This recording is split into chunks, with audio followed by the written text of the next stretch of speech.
નમસ્કાર દર્શક મિત્રો, હું છું રમેશ દાન ગઢવી અને ગોલ્ડન ન્યૂઝમાં આપનું હાર્દિક સ્વાગત કરું છું. જોઈએ આજના સમાચાર વિગતવાર.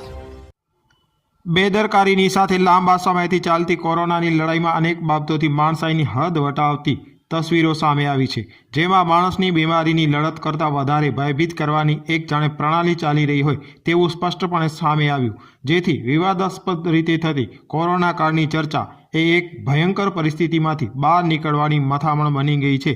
તેવા કપરા સંજોગો વચ્ચે લોકોને સાચી વાતોથી દૂર રાખીને થતા અન્યાય સામે અને આરોગ્ય વિભાગની નીતિ સામે સવાલો પણ ઉઠ્યા, છતાં કોઈએ એ વાતની જવાબદારી સ્વીકારી જ નહીં. જે રીતે કોરોનાની અનેક વાતોથી લોકોને સાચી સમજણ આપવાના બદલે થયેલી અધિકારી અને પદાધિકારીઓની ભૂમિકાએ આશ્ચર્ય સર્જ્યું અને હાલમાં દેખાતો કચ્છનો આંકડો 3737 નહીં પણ અધધ કેસો હોવા છતાં માણસોને ગુમરાહ કરવાની નીતિ ગળે ઉતરે તેમ નથી. ત્યારે વર્ષોથી રાજકારણની નરી વાસ્તવિકતા જાણતા અને સાથે લોકસેવકની ભૂમિકા અદા કરનાર વી.કે. હુંબલ સાહેબને સાંભળીએ તેમના સંવેદનાસભર શબ્દોમાં. કોરોનાની જ્યારે વાત આપણે કરી રહ્યા છીએ ત્યારે સરકાર પોતાનું ખરાબ ન લાગે એટલા માટે આંકડા છુપાવી રહી છે.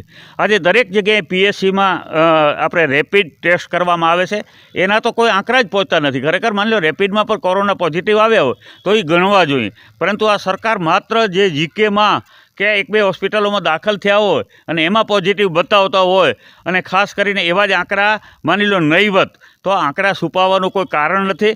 કારણ કે તમે આંકડા જાહેર કરશો તો લોકો એનાથી જાગૃત બનશે અને લોકો પણ એના માટે એક સાવચેત બનશે. તો જ્યારે આપણે એવું બતાવવા માગીએ છીએ કે હવે કોરોના બહુ ઓછો થઈ ગયો છે, ધીમો પડતો જાય છે, પણ હકીકત વાસ્તવિક પરિસ્થિતિ જુદી છે. એટલે અમે એક તો સરકારને અને વહીવટીતંત્રને કહેવા માગીએ છીએ કે આંકડા છુપાવવાથી કોઈ અર્થ સરવાનું નથી. ઉલટાનું આપણે લોકો સાથે એક એના આરોગ્ય સાથે અને સ્વાસ્થ્ય સાથે આપણે ચેડા કરી રહ્યા છીએ, એવી મારું માનવું છે. બીજી વાત કે સૌ પ્રથમ પહેલાં જ્યારે કોરોના આવ્યો ત્યારે તંત્ર કેટલું ગંભીર હતું. એક જ આપણે કચ્છમાં જ્યારે કેસ બન્યો ત્યારે આખું તંત્ર, આખું વહીવટી તંત્ર આમ કેટલું બધું ગંભીર અને સિરિયસ હતું. તો અત્યારે બધું ભૂલાઈ ગયું છે. માની લો નોર્મલ એક પરિસ્થિતિ ગણી અને ખાલી માત્ર માણસોને, લોકોને દંડ કરવો, લોકો ખાલી માસ્ક ન પહેર્યો હોય તો એને 1000 રૂપિયા દંડ કરી દેવો. ખરેખર મારે દુઃખ સાથે કહેવું પડે કે એમના જે પદાધિકારીઓ છે, જે સત્તા પક્ષે ભાજપ, એના મોટા મોટા મંત્રીઓ છે, હોદ્દેદારો છે, એ પણ અત્યારે ઘણી જગ્યાએ બેદરકારી દાખવી રહ્યા છે, મોટા મોટા ટોરા ભેગા કરી રહ્યા છે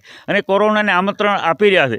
ત્યારે હું એટલું જ કહેવા માગું છું વહીવટીતંત્રને, જિલ્લાના આરોગ્ય તંત્રને કે તમે કોરોનાનો કેસો છુપાવો નહીં. લોકો ઘણી વખત એમને જાય છે તો એને દાખલ પણ નથી કરતા.